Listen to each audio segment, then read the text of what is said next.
What does a son need from his father as he goes from boyhood to manhood?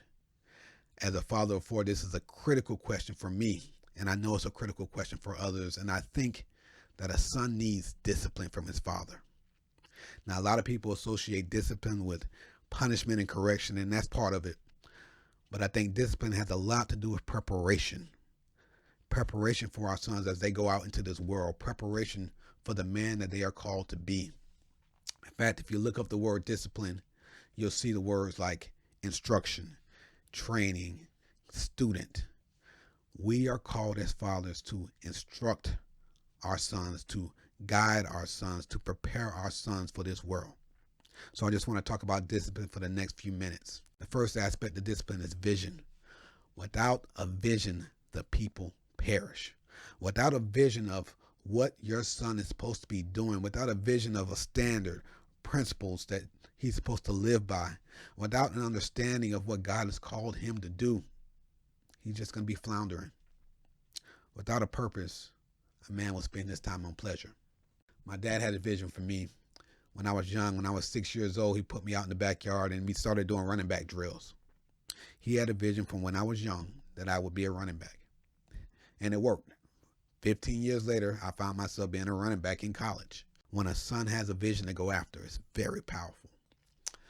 What about you? What vision do you have for your son? A man of courage, a man of integrity, a leader, a servant, confident, competent. What do you see out of your son and how do you get him to that point? Because it's a journey. The other day I saw my son doing something that was not becoming of what I wanted him to be. I wanted him to be strong. And he was doing something, I can't remember what it was, but he was doing something that I felt like that's not strong. So I said, stop being soft. You know what he said to me? And he said it kind of in a joking way. Dad, I'm sorry that I'm a soft boy. That was not the response I was expecting for him. I meant my comments as a way to motivate him to be strong, to be the man that I know that he can be, but he took it as my identity is soft. So from that point on, I resolved in my mind, I'm not going to say anything to my son that is contradictory to the identity that I see in him, that is contradictory to the man that I want him to become. Be careful what you say to your kids because they internalize it.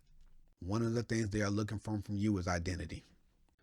They're growing up in this world. They want to know, who am I and who am I called to be? Make sure you're pouring the right identity into your children. The next part is accountability. And accountability is holding somebody responsible for their words, their actions, and their behaviors. Now, accountability is an important part of discipline, but it is difficult. The Bible says that no discipline feels good at the time, but it's painful.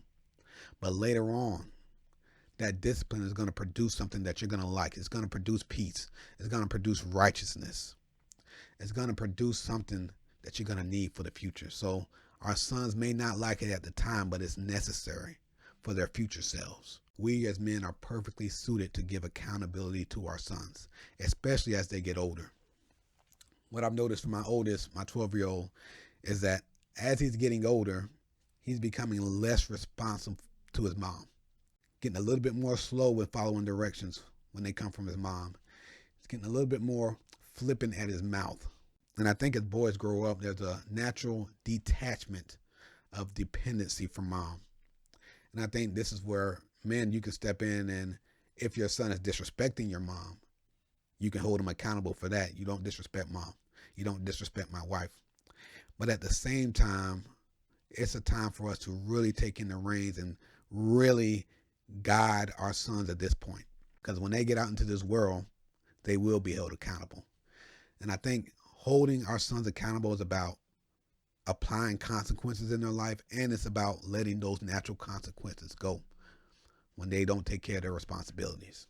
Experience is a great teacher, and we as fathers have to use our judgment and how much natural consequences we want our sons to experience and how much we need to protect them. But I think as they get older and older, there's less and less protection. There's more and more, if you don't do this, you're going to have to suffer the natural consequences.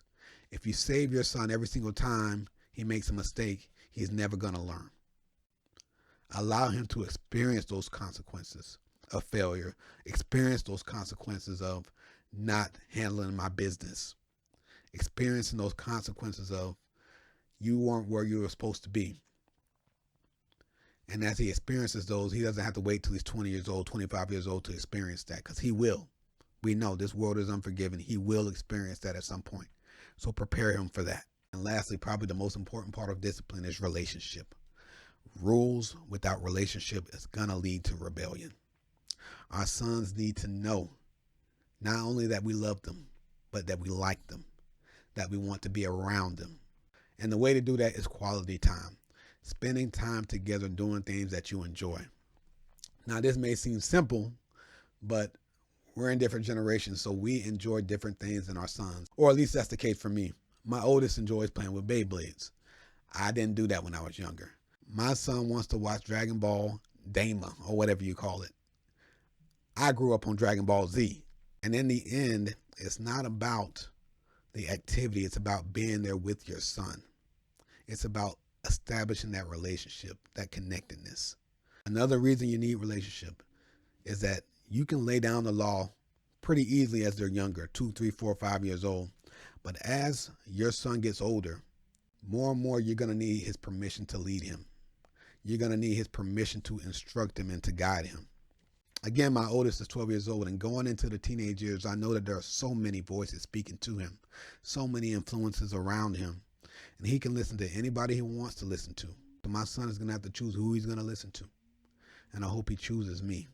But I know that he will not choose to listen to me if we don't have that relationship.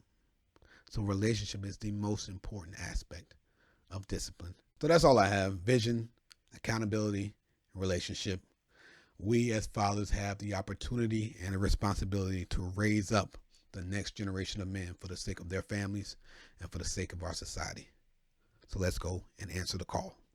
All right, till next time.